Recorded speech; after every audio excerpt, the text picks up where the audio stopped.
Hi, Megan. Hey, Devin. I'm excited to have a really fun episode today. For So much sure. to talk about. Yes.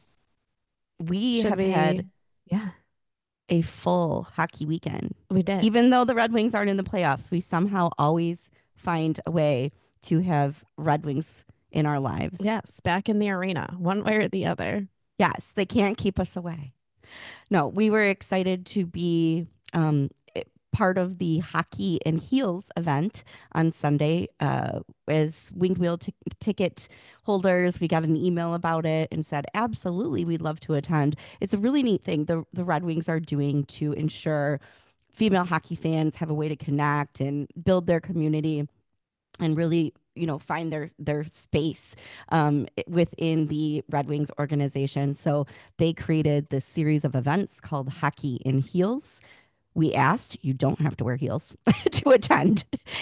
so and it's sponsored by Ashley Furniture, so they did a Yeah, really really nice fun. brand integration, which Mm-hmm. is very on theme because today we're talking about Detroit Red Wings marketing. So Yes. it's a little bit of a marketing angle there, but Yeah. it was a great event, didn't you think?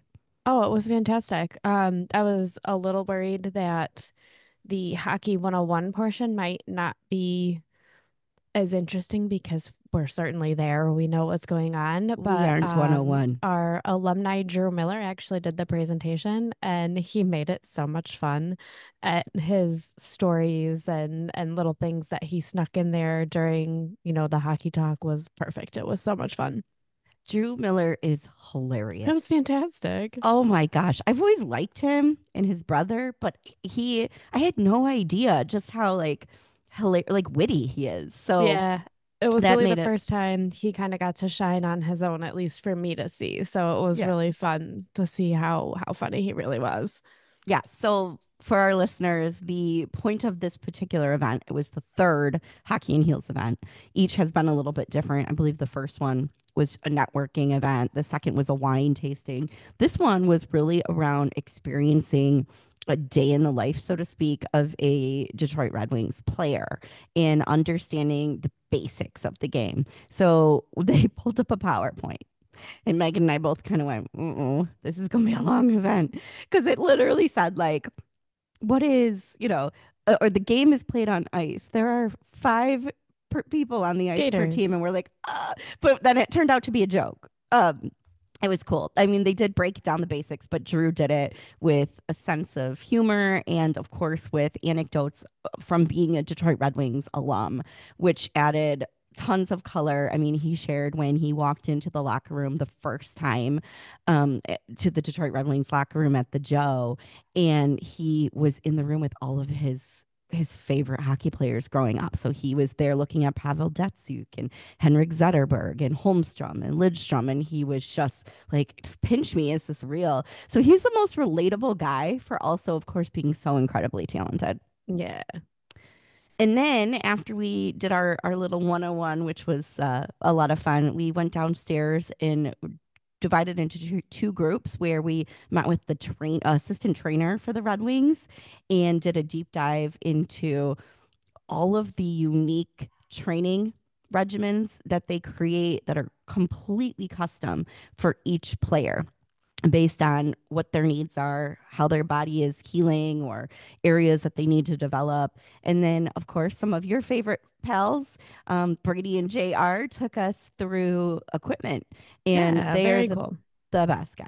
Yeah. Yeah. Yeah. What was something you learned or were excited about from those It was really sessions? neat to kind of get to see them describe the skates and the steel and popping off the steel. And they had actually put on display the skate sharpener that they bring on away games. So that was really interesting. It was just, obviously we all know the blades pop off now, but it was just so Yeah. interesting to see the equipment guys talk about it and explain what they're Yeah. doing and how they're still, hand sharpening and everything. So that was really fun to watch them describe how they're still doing things there with skates. And that In was really good. general, they do not get enough credit for what they do. No. They were telling a story recently, before the end of the regular season. One of the players needed a new blade, and it was the whole process of having to run to get one that was already sharpened in the back, and then sprint back throw the blade in the air between JR and Brady and um, get it on the skate before the next shift. Like he never missed a shift. Can you even Hmm. imagine the pressure? Crazy. They probably feel like they're playing. Like they're like, it's they do such an incredible job. So For that was fun. sure.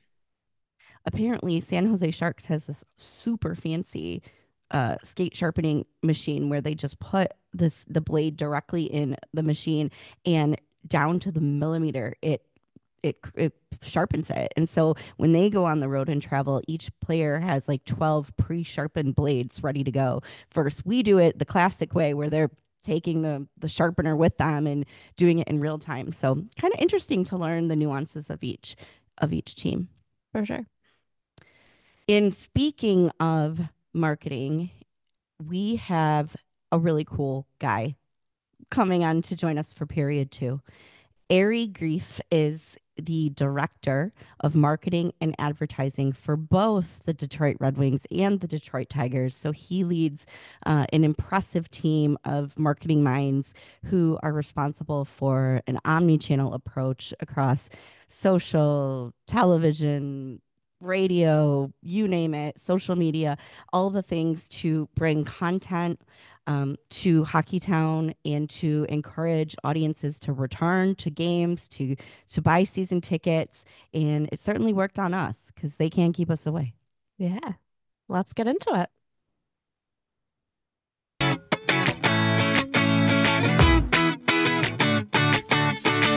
Welcome to period two. Hi, Ari. How are you?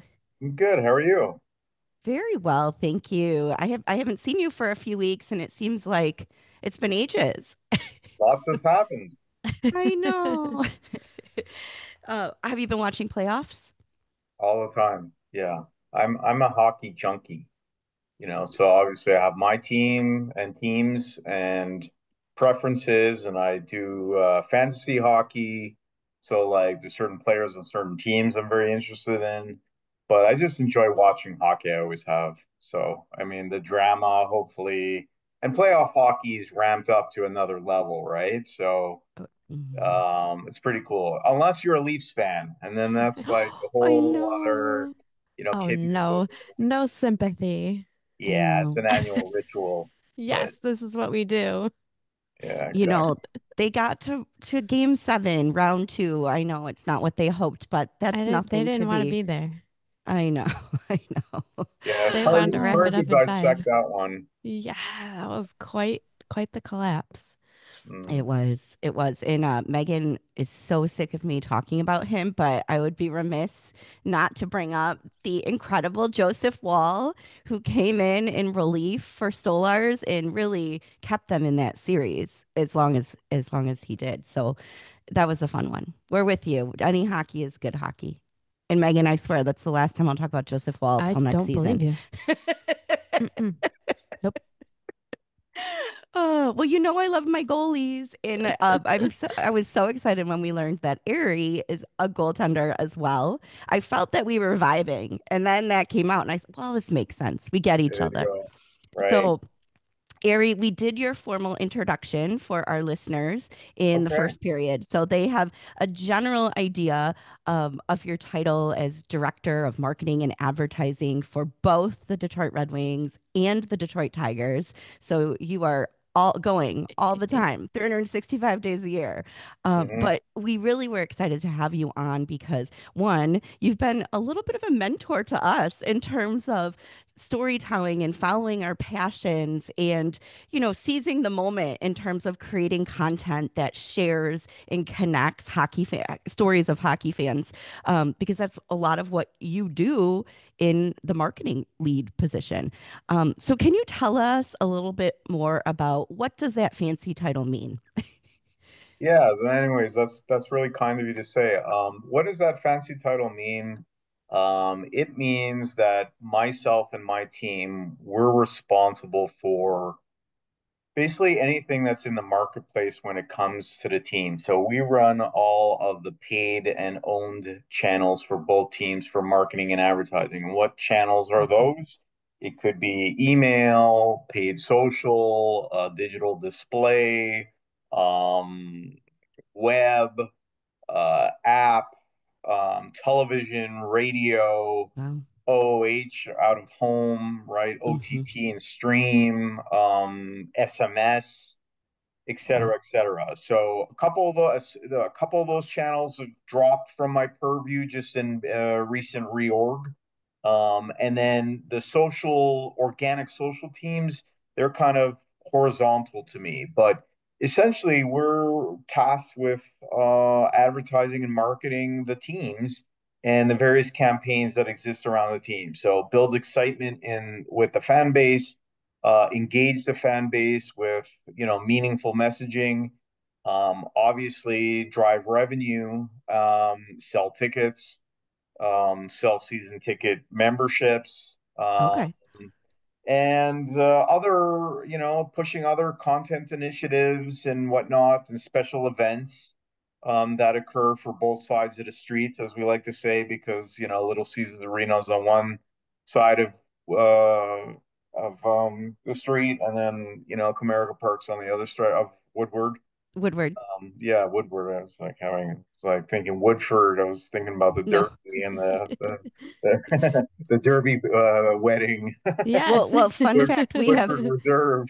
we have Yes. listeners from luckily we have listeners from all over the US and Canada, largely from our organization that we're part of, Ladies of the NHL. So if you are not from Michigan and you're not familiar with Woodward, the fun fact is that was the first big highway where Henry Ford back in the day would, test out the vehicles. So like the Model T. And it is kind of cool what Ari's talking about because Woodward goes straight down, through the center of the city. And you do see whether or not you're at a baseball game or the Red Wings game or even the Lions football field Hmm. is right down the street. You can see Yeah, all of the sports, and it's just a big hub of sports excitement and energy. So, but we're partial to the Little Caesar side. of course. Yeah, and I am too. I mean, I love hockey. I love baseball also. I mean, I grew up wanting to be a baseball player. And actually, I didn't play organized hockey. I played organized baseball. Oh, okay. Because I'm more of a summer kid, actually, funny enough. I like Yeah, weather, I like the sun, I like being outside. So I love baseball. I wanted to be a baseball player. My dad wanted to be a baseball player. And obviously you met me, so you know that I'm, genetically built for it, so yeah. but You're like us. We're all on the relatively more petite side. yeah, correct. But I mean, it was a time where I grew up in Quebec, right? So Right. the baseball season is not very long there. And, at the time when I was a kid, Canadian players making the big leagues was pretty rare.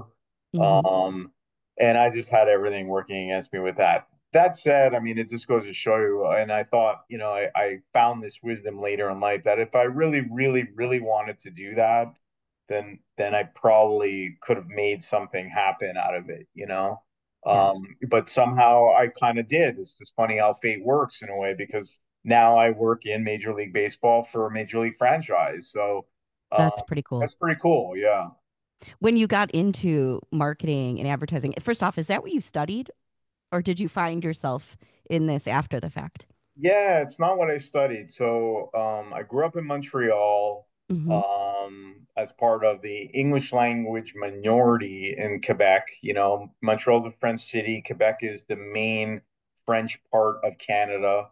Um, And Montreal is a great sports town. It has a Hmm. long tradition, not just of hockey, which it's more of the winning championship pedigree, but baseball as well. The Dodgers, before they moved to Los Angeles, their minor league team was in Montreal. It was called the Montreal Royals.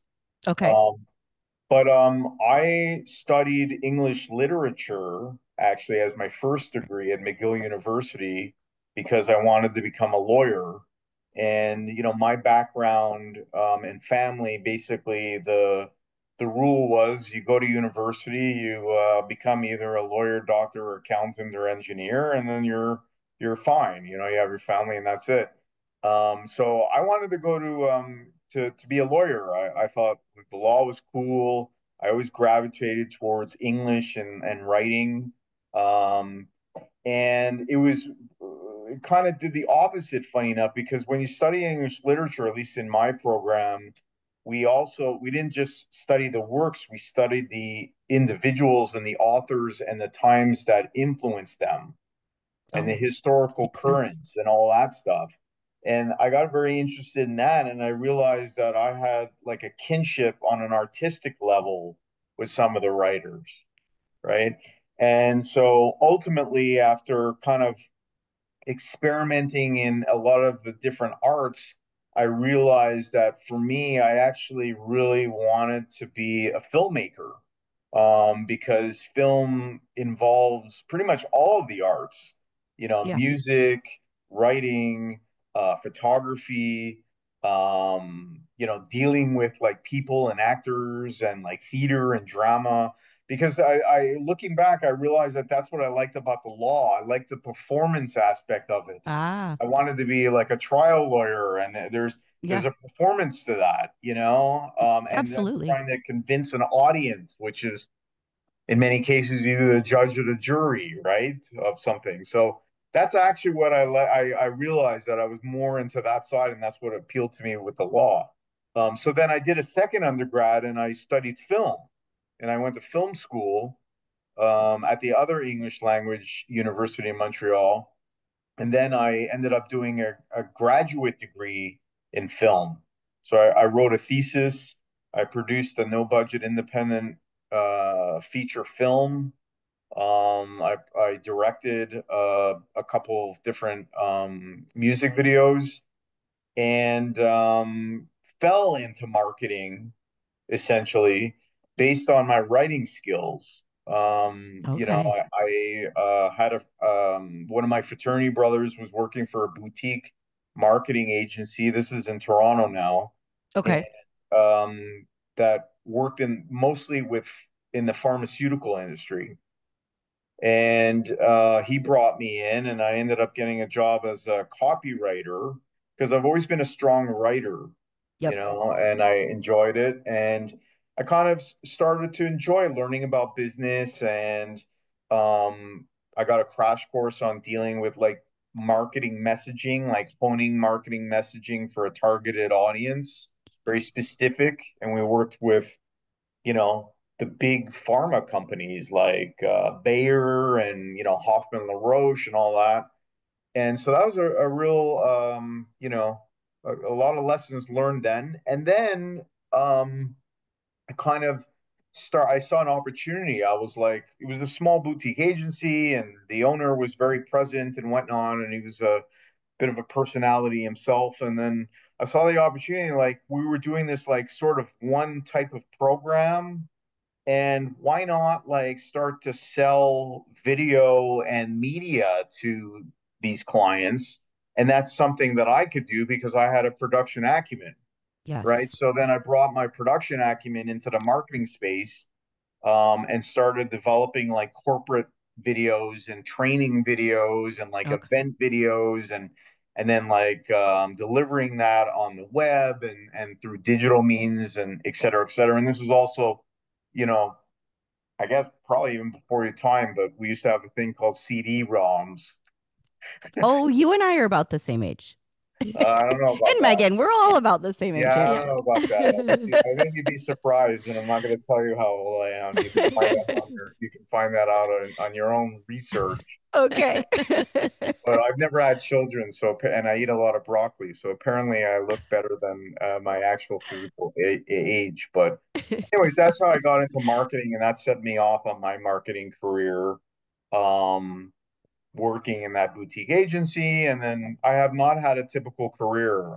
At that time, I was using that job to finance my independent filmmaking career because really, ultimately, Mhm. that's what I was trying to do in that early part of my career. And then, um, yeah, I ran my own company producing like corporate videos and stuff like that for about 5, 6 years.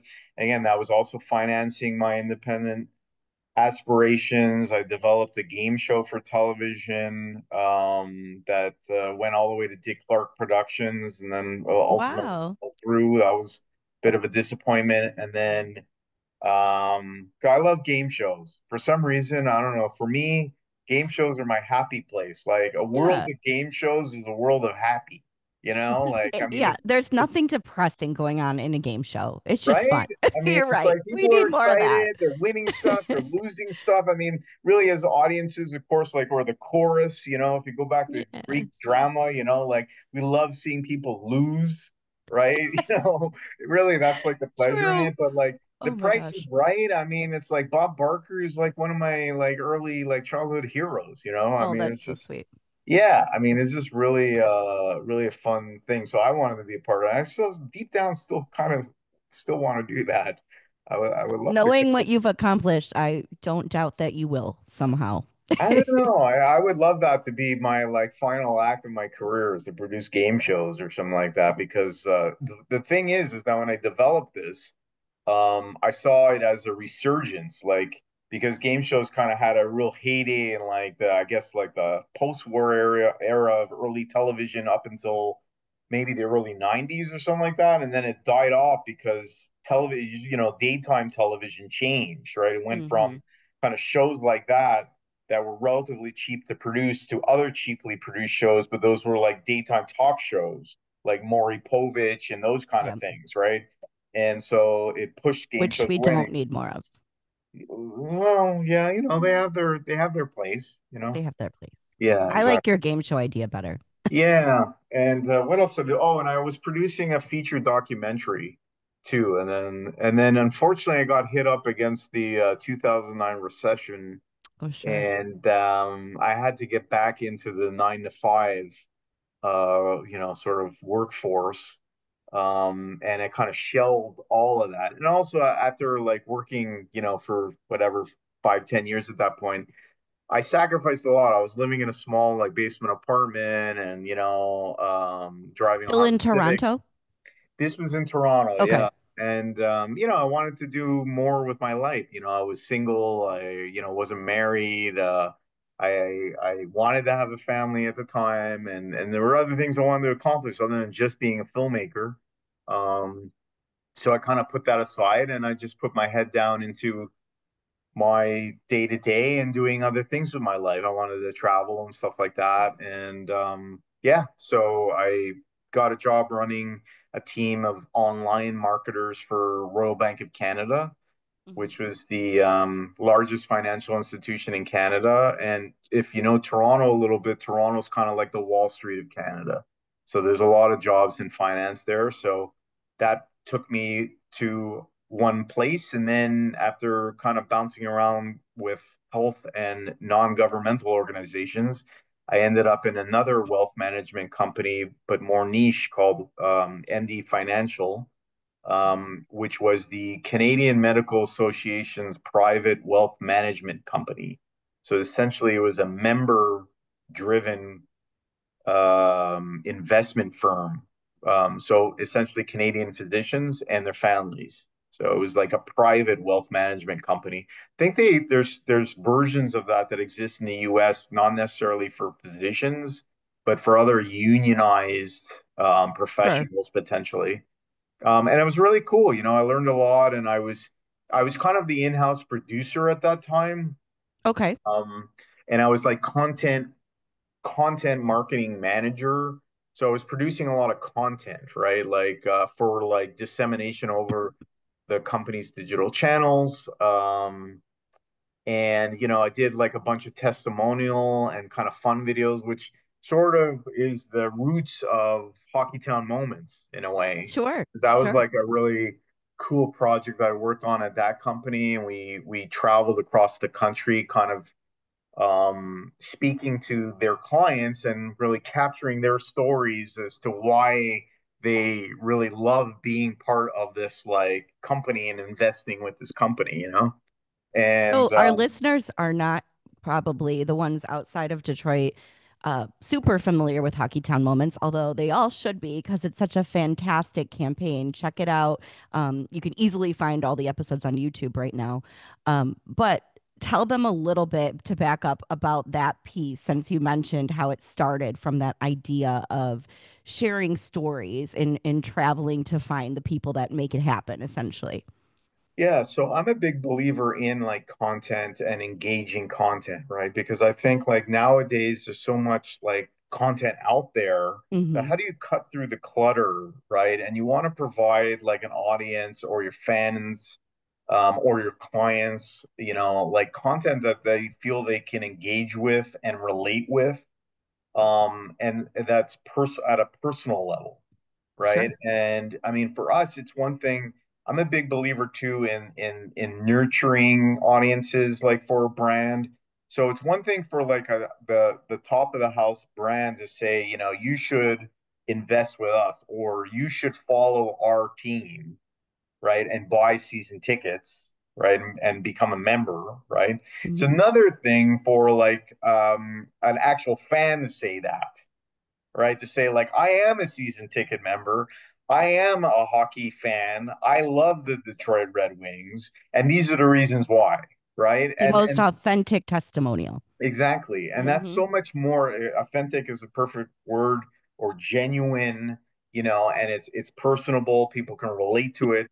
So like Hockeytown Moments kind of started off as like one of these nurturing campaigns that didn't necessarily have like a call to action for like sales and driving revenue, to capture these stories that like we knew were out there, right? That there's a lot of fun, so especially after 100 years of like the team's existence, there's a lot of stories out there. And hockey, and I know for me personally, my experience, watching hockey is like I have some of my warmest memories with like my brothers and like my dad who turned me on the sports, right? And like sports just evokes all those like warm and fuzzies with people, because talk about like game shows being like a happy place. That's what sports are for people too, right? And I get Well, it caught up depends on if sometimes. your team's going to make the playoffs, but Well, no, this just is kidding. true. This is No, I'm But you know teasing. what?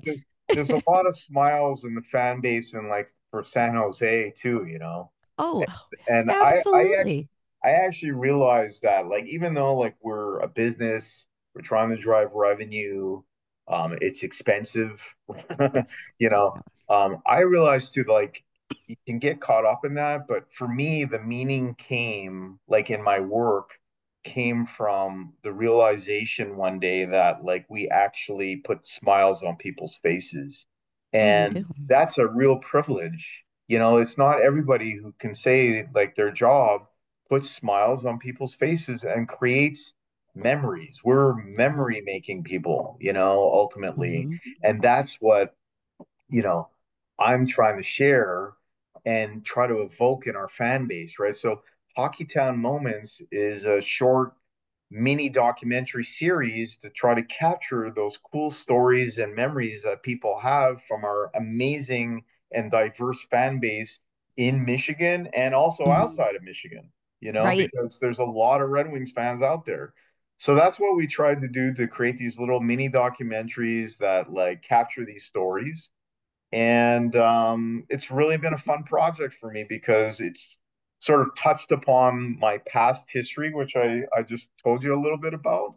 And for me, like I mean, being able to meet you guys and see the joy that the team brings you and like the joy you get out of like coming to Little Caesars Arena and watching the hockey games and then the other stories of the other fans like that we've engaged with, it's just been amazing. Yes. I'm so happy that I was able to get this off the ground because it was a bit of a labor of love, to be honest with you. A lot of not that they didn't not that they didn't support it because nobody said no, stop, but they didn't totally get it. I think like Yeah. my leaders, and again, it didn't have like a clear path to the net, in terms of revenue. Hmm. Yeah. No, that's well, good analogy. But if I may compliment you for a moment, if everyone should go watch at least one episode of Hockeytown Moments because these are beautifully done. From Yeah.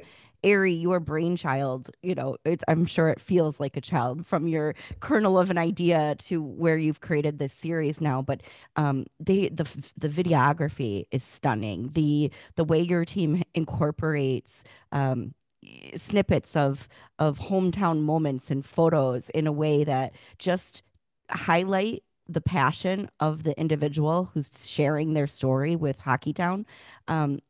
These could be an hour, and I think you'd have engaged listeners and viewers the entire time, but you capture these really heartfelt stories in 2 to 5 minutes, and it feels like you've really created a connection with fans. And now when Megan and I walk through Little Caesars Arena and we spot the handful of folks who've had their story highlighted in Hockeytown moments, you give them a knowing look and a wave, and it's just you've taken this very large, truly global fan base for the Detroit Red Wings and made it feel like a family. Made it feel small and intimate, like we just all get each other.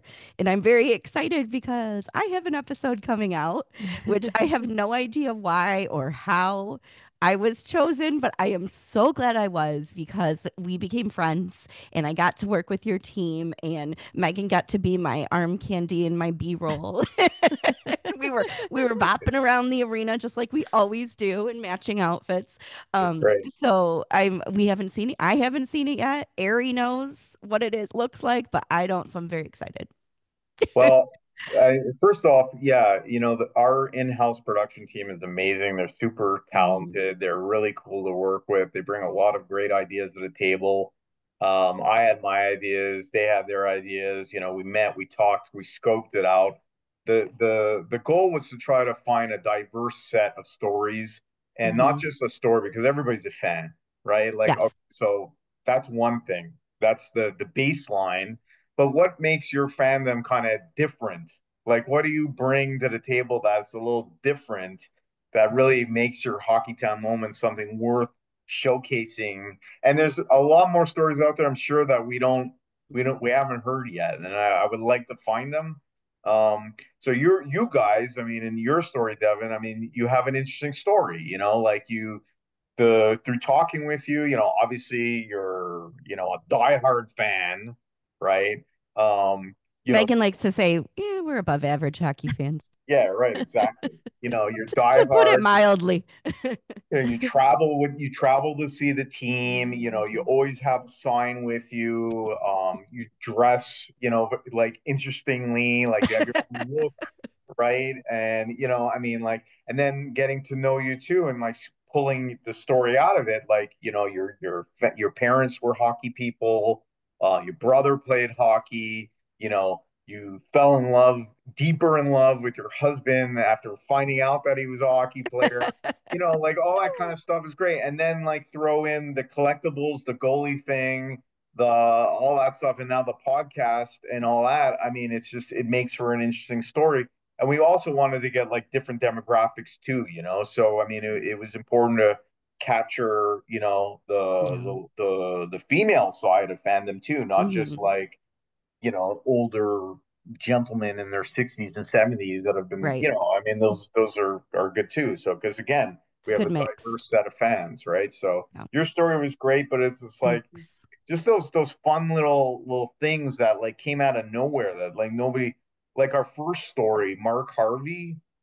Um, this guy's got an unbelievable collection of ephemera, which is like paper collectibles from like media guides to hockey cards to like Mhm. just unbelievable. Anyways, but that wasn't even part of the story. That's like all bonus stuff. Like you said, we can do like hour-long documentary on we got Yeah. the footage. We could do it, but I like hope you really do. I'd love to see it. I know we want to put out like bonus footage stuff like over the summer as Yeah.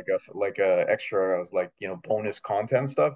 But his thing that kind of came out just in passing in our pre-screening interview was that he has season tickets every year, has been a season ticket member for like 50 years, and he shares them with a gang or of his old friends, right? And they get together every summer and they have a game that they play to select. They have like I a know. draft where they get to select the games and they It's roll very dice cool. and all this, and it's like a social thing. I'm like, that's amazing. Yes. Like I love that. Yeah. Right? That's what I Everyone's want to stories capture. a little bit unique, but the red thread that ties it all together is this team, literally red, red thread, Exactly. the Detroit Red Wings that we all are so passionate about. So I thought the way you pulled out the stories within the fandom was genius. And Megan doesn't know this, but I woke up one day when you and I were talking, Ari, and you had said to me, one thing that we noticed about your story is the connections that you have. Like you said, your family and all the people closest to you in your world are bonded over the love of hockey.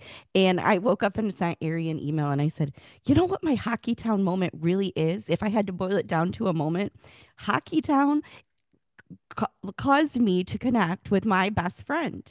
And at the time, she was just the other you said I dress a little unique for games, skirts, hair bows, sequins, you name it.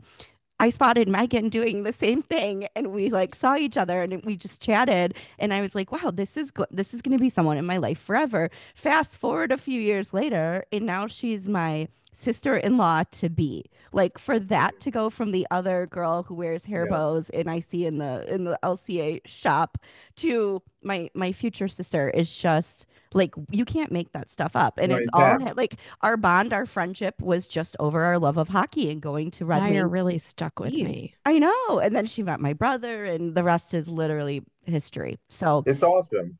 So you like you said, like the whole like you have your little hockey family. And by the way, your video is coming out tomorrow. oh, In fact, geez. I didn't want to share with you in advance because I want you to go to the webpage and I want to capture the Yeah. analytics of the views.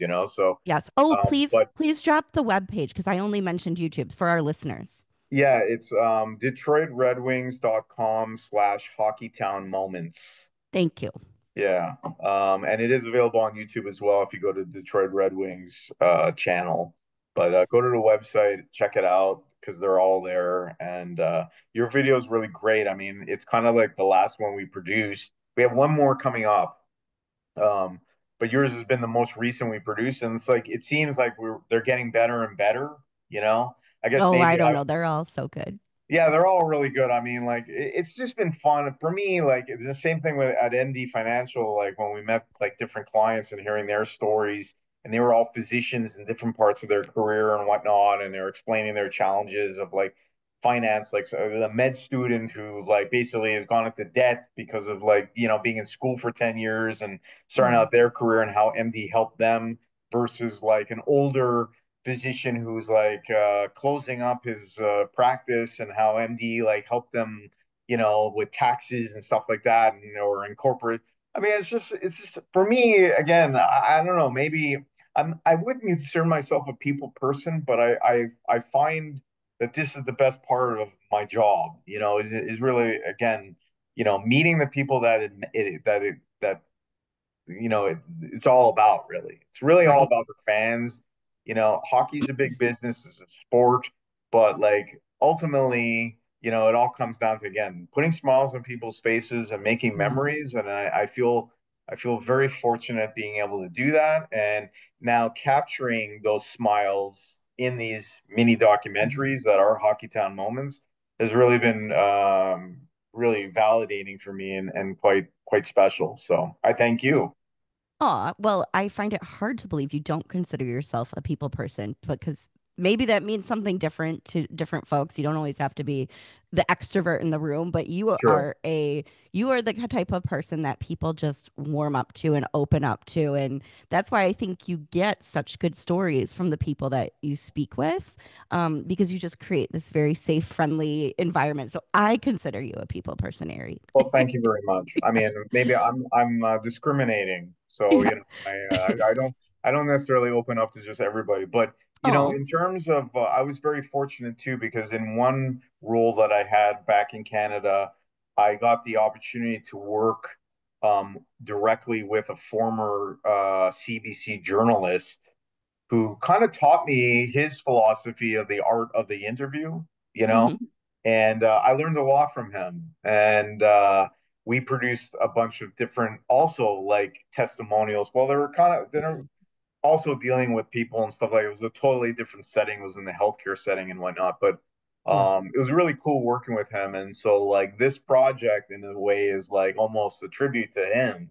He's passed Oh, away okay. now, Oh. unfortunately, but just the style of interview and doing your sort of research, but also just having a conversation on camera because I've produced stuff with experts where you say, okay, we're gonna we're gonna go. Say your name, say your location. All right, 1, 2, 3, go. And people like freeze up. I know It's it's like funny. I interviewed a cancer expert in Copenhagen on camera one time.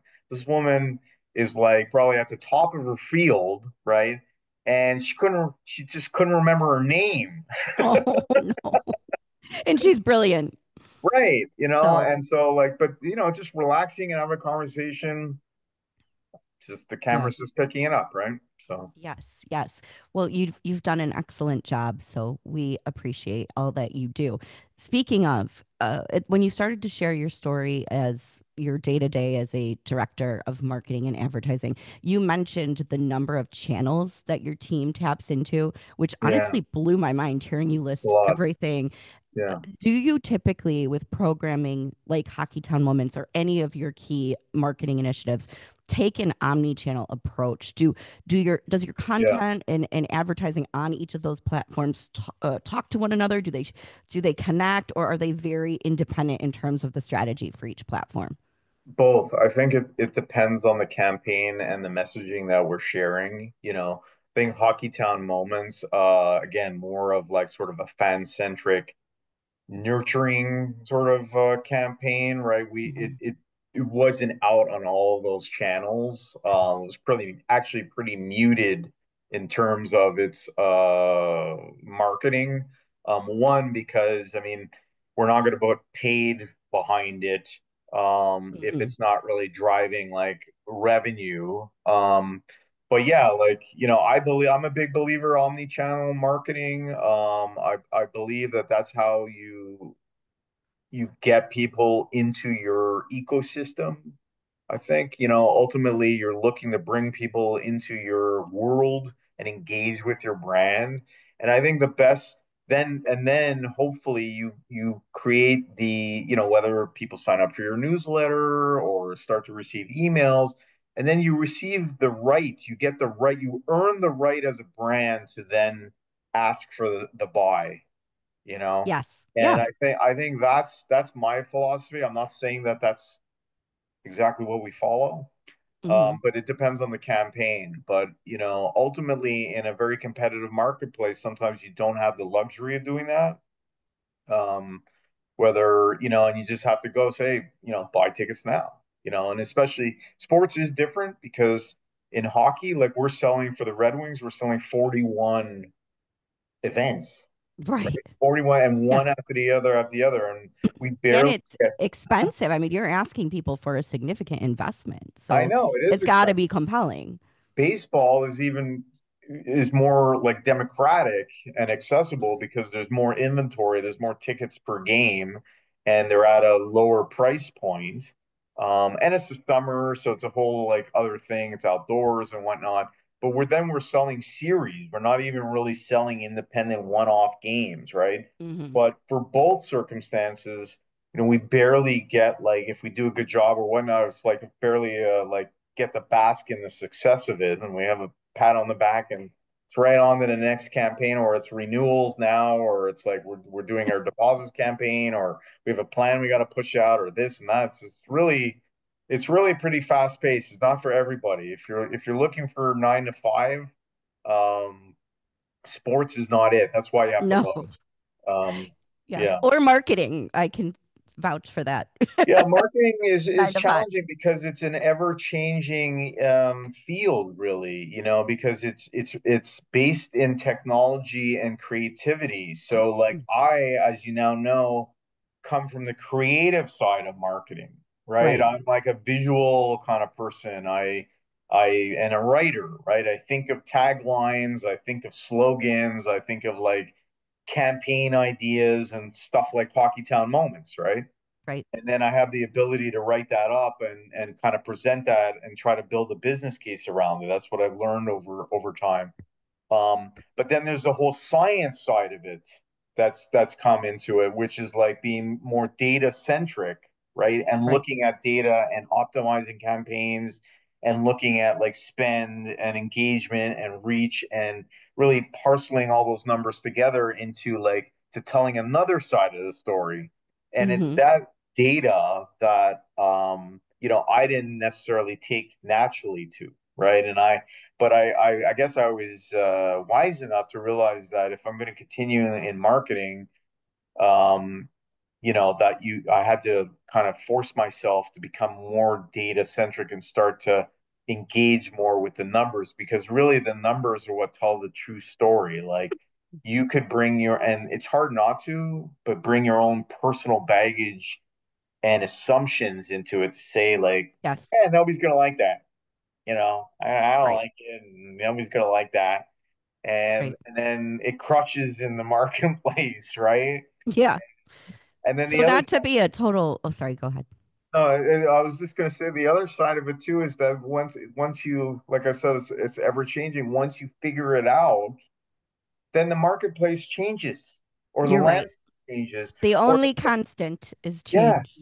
or the technology changes, right? So Mhm. we're always trying to stay one step ahead, kind of type thing. And normally we're actually more like one or two steps behind, which is actually okay, you know. Yes, it's inevitable. Yeah, so it's a cool industry in that fact, but it sometimes can be unnerving, because the one week you think you finally figured out the special sauce, and you crushed it, and then next week you apply the same thing and it's a bomb, Sure. and you have to So, go back to the toolkit and retool. but you have an extensive toolkit, so I know you'll do well. We're We're lucky. when Megan and I travel to other arenas, like, we're looking at the entire, to use hockey style, the style of the arena, from everything to, the vibe of the staff, to the swag, to the, everything. And we're always so proud of the marketing that we bring from, the Red Wings. I think the hockey town, that in itself, if you consider that a tagline or a slogan to some It respect, is. it really helps create a, a culture within the Red Wings franchise. Um, and I think it's something people can be proud of being a part of, even when, the team needs to make the playoffs again. We still know that deep down, like, at our core, we are Hockey Town. We've been around since the beginning. We will thrive. So I think your team's done a phenomenal job just making that apparent in so many places. And And just to circle back for a second too, I just thought it'd be interesting. I came in as a season ticket holder under the campaign where like the event to come be a prospective season ticket holder Yeah. was open skate on the ice. Oh, So I nice. came and got to skate and then bought a package. That's So it awesome. Yeah. works. Yeah. And what a thrill to skate on the main ice, right? Yeah. You Hmm. must have been buzzing, right? Like, I Oh yeah, it mean, was great. And I was early enough that it was like me and one other person. So it was amazing. that's awesome. I mean, we Hmm. got to play. So last year, when unfortunately the team missed the playoffs and the ice was still in, the HR department organized the first colleague classic, and Yes. people signed up, and we formed four teams. oh, you Uh, have a lot of people that play. So yeah, fun. and well, because we got to play on the main ice. I mean, Yeah. playing on pro in a pro arena, come on. I mean, and it actually, lucky for me, it's actually my second pro arena that I've played. It's one thing skating; it's another thing playing hockey, right? Like, Yeah, Did you you for know, play in sure. Montreal or no, Toronto? I played in Toronto. Yeah, Nice. Very cool. Two legendary places. I know, very fortunate. That was a really cool experience. Because in the strike season. So I played beer league hockey with a couple guys who worked for the Leafs back in that day. And during the strike season, the arena sat empty because they were booked for Oh, hockey games, right? They couldn't book concerts at that point in time. So the ice was in. So that team decided to give their employees, every employee got a night with the ice. that's so cool. Yeah. Neat. So What a eventually nice my thing to my do. buddy's night came up, and I think it was even like kind of warmer weather out, if I remember. It might have been like near the end of the like in the spring sometime. And because I'm a goalie, right? Woo! Like, I'm always in demand, Yes, you right? Yeah, are. So I got to be one of the two goalies that played, and that was an amazing experience. So I love we had the even better part of it, which we didn't get in the colleague classes, was we used the visiting team locker room, So I got to Neat. sit where like Carey Price got dressed, Oh, right? wow. And So like, so cool. Wow. that was on, you see all the NHL, and this is before I worked in the league, right? So like for me, just having that kind of access, jumping onto the ice, taking pictures of us like in center ice and like looking out into the crowd. I mean, there was nobody there, I got but chills though. That's So so yeah, cool. good. I mean, looking up when you don't even see the last row of seats and you're thinking, I'm playing here right now. what a ride. Yeah, so Do you have photos? Because it would be so cool if you would let us post a couple when we sure. kick off your episode.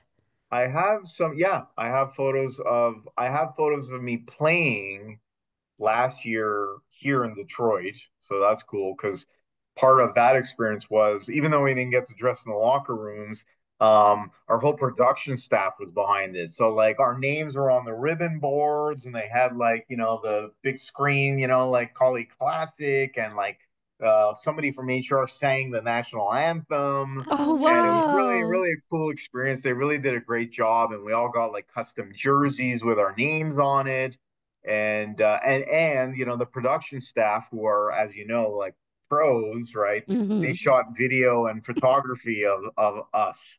So there's a couple of Oh, good shots of me in that. And then from Toronto, I have like selfies and a couple non-game related, but on the ice kind of shots. So I can send you that stuff. I mean, yeah, Yeah, it's how nice. just I cool. love that. I mean, I was on such a high last year.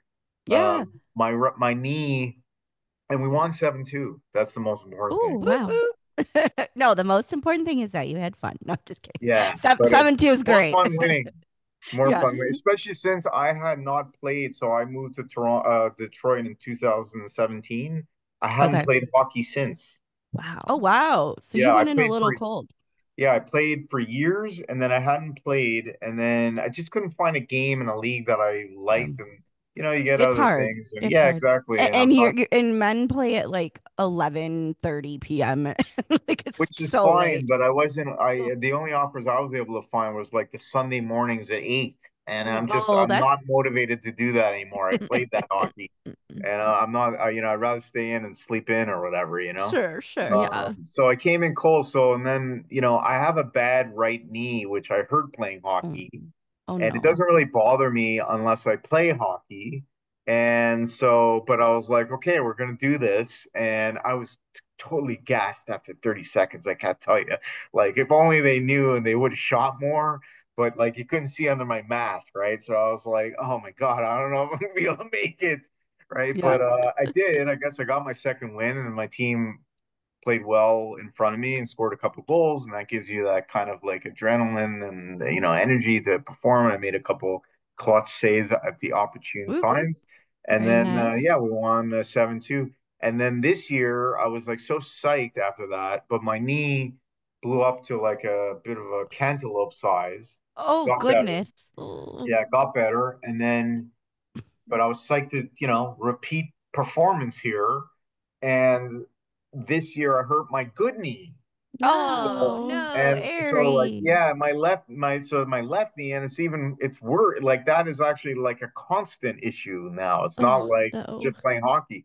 There's no way I could do a butterfly unless, maybe if I had surgical intervention or whatever. So I had to pass on this year. But Yeah. bottom line part of my story, and this, what I say is that, if that was going to be my last game at Little Caesars Arena, winning Yes. 7-2 as goalie, Yeah. I'll take it. So that's Honestly, just go out while you're on top. Make it exactly, you chose to retire on a high note. exactly. So that was great. Oh Yeah. my goodness. Well, Ari, I know this, we've scratched the surface on the number of interesting stories you can tell having been in Montreal and Toronto and now Detroit, three legendary hockey communities. Very lucky. And so we may have to have you back on. Otherwise, we're going to be talking all night. I just know it. But before we let you go, is there two questions? Is there anything you can kind of tease out or anything that our listeners should be looking forward to in the coming season, just to keep their eye on while we're all missing hockey over the summer? It'll give them something to look forward to. Yeah. And then lastly, why, in your opinion, do you think it's a great time to be a Red Wings fan? Okay. First question. So, from the Tigers side, I just have to pump the tires of the Tigers a little bit because they're crushing it. I They mean, they're are. They they're Like really we they're would are. be top of the remiss league. not to. They have it not only are they winning, but they're winning like the good way. Yes. It's like not fluky stuff. It's like they're getting performances from the entire lineup. Yes. It's really great. People are starting to come into their own, like Torkelson, and they just they're playing a fun, exciting brand of baseball that Hmm. is really great to watch on television, especially live at Comerica. The park has made some amazing improvements year after year. It's a great place to watch baseball, and we're very lucky right now that it's like they're showing that last year's run to the playoffs was not a fluke, which is Hmm. amazing, and nobody would have spited them if they had had a dip or whatever, but they just Sure. picked it right up and they're crushing it. So, So you're saying um, Megan and I may have to actually watch a sport that doesn't happen on ice this summer? why not? Get out of your comfort zone. All What's right, the worst? fair. What's the worst Well, that I can can happen? You can pay. come to a game and you have a couple beers. You guys will like that. I The mean, worst that'll me happen and is you. we'll get another addiction and then we will, I mean, what do we do? Have a baseball podcast? No. Uh, But I'm from the kidding. I'm hockey kidding. side, so yeah, this actually we're entering a very special time as part of in the Red Wings franchise. So this Mhm. coming year, the franchise, the team, the club, the organization is celebrating its centennial season. So Yes. 100 years of Detroit Red Wings hockey. We're celebrating Incredible. this year, and so this year is a year that's going to be one to remember. So there's going to be Hmm. all sorts of special events, special activations, all sorts of good things from alumni. We're very fortunate too that A, Michigan is a hockey state, but B, the Red Wings have a very, very deep and engaged alumni base Hmm. of proud former NHLers that are really proud to be call themselves like alumni of the Detroit Red Wings and have worn the winged wheel in their career. So it's just going to be an amazing season to watch and to participate in, whether or not you come to games or it's just community events or whatnot. There's going to be a lot going on outside of Detroit as well, like statewide and Hmm. stuff, and ways to get engaged because, again, the Red Wings are, Michigan's team, right? It's not just Yeah, that's true. Detroit. So that's going to be something really exciting to pay attention to this year. And then, why should we get excited for the actual team? Well, I Hmm. think, that one's a little harder to answer. I mean, like, I've been watching hockey my whole life, and I actually think that I kind of know what I'm talking about. You do? And I think the Red Wings have some really good young prospects that will hopefully break into the team this year and get a chance to prove themselves. And that's exciting in its of itself. I think this year was a sample of that. And that was really some of the biggest takeaways from the season was that guys like Marco Casper and Edvinson and Johansson, they got the chance to really make the team and have impact with the team. And there's Majorly. Berggren, right? And these guys that like really are the future of the team because players come and go, and it's like sports. It's such a hard league, right now. There's Yeah, 32 teams and only half of the teams make the playoffs, right? I know. It's so competitive. Like when a team like league worst team like the Sharks can come in and beat us in our own Right? It's farm. anybody's. Yeah. Anybody could beat any other team on any given night, depending on the schedule, the travel schedule, or what injuries and whatnot, right? And that's just the Yes. nature of the sport. So, I mean, I think we're going to have an exciting team. There's obviously going to be some changes in the offseason, which are exciting, and that's a storyline to watch of itself. And we'll see who makes the team. I mean, they got some Yeah. really cool players in Grand Rapids that are hopefully just right there to make the team. And I know that the management wants these guys to force their hands to say, like, we can't not have you start in the league, at this beginning of the season or at least the preseason and whatnot. So I think it's going to be an exciting year on and off the ice. Well said. Looking forward to it. Well, we hope you'll Me too. join us again when it gets closer to the season and when we hear a little bit more about what the team will look like for 25-26. But in the interim, good luck with the Tigers. And we Thanks will so much. certainly be celebrating 100 years Red Wings Centennial. I know you will. And thank you for having me. It's been really fun just talking to you guys and also meeting you too. And it's been great. And good luck with this podcast. I think it's amazing, and what you're doing is really special too. So thanks so much. And yeah, I'd be happy to come back anytime you like. Thank you, Thank Ari. you. We'll Okay. talk to you soon. Take care. Okay. Bye. Bye.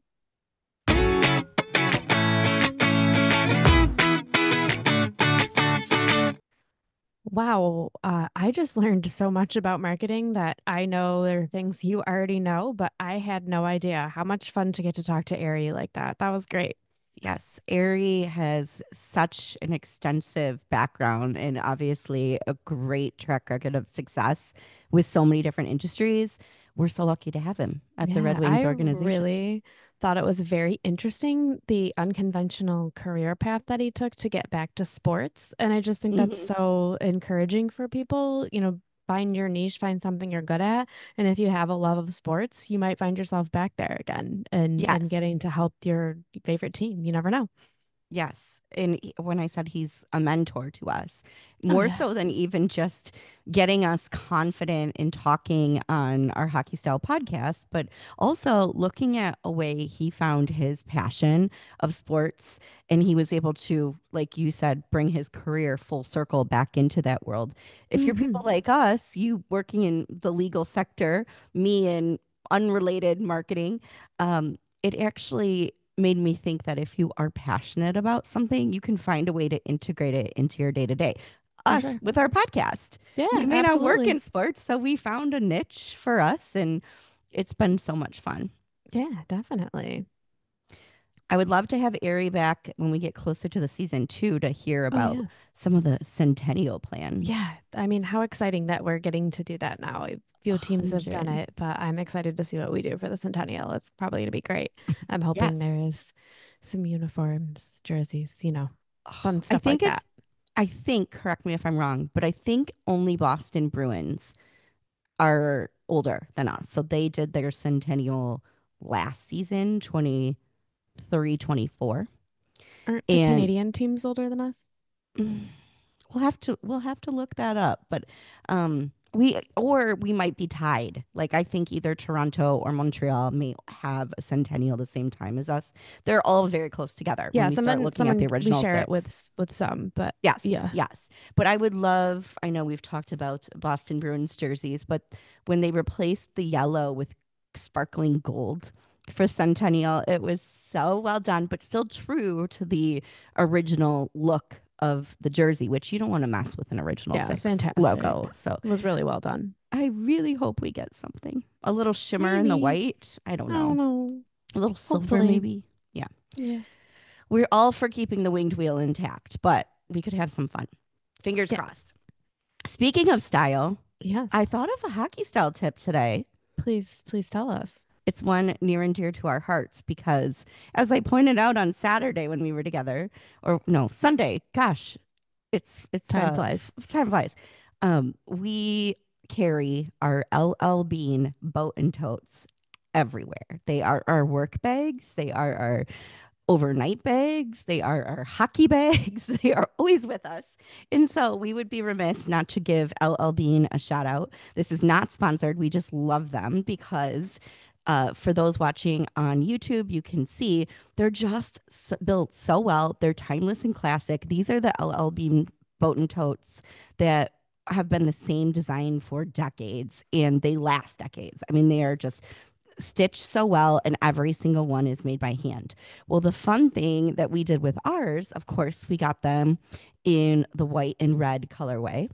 you can have them monogrammed. So you can have 3 or 4 initials. So instead of our monograms, of course, we did LGRW, Let's Go Red Wings, and tied little Red Wing winged wheel silk pocket squares on the handles as a little scarf accessory to make them a little bit extra A little extra.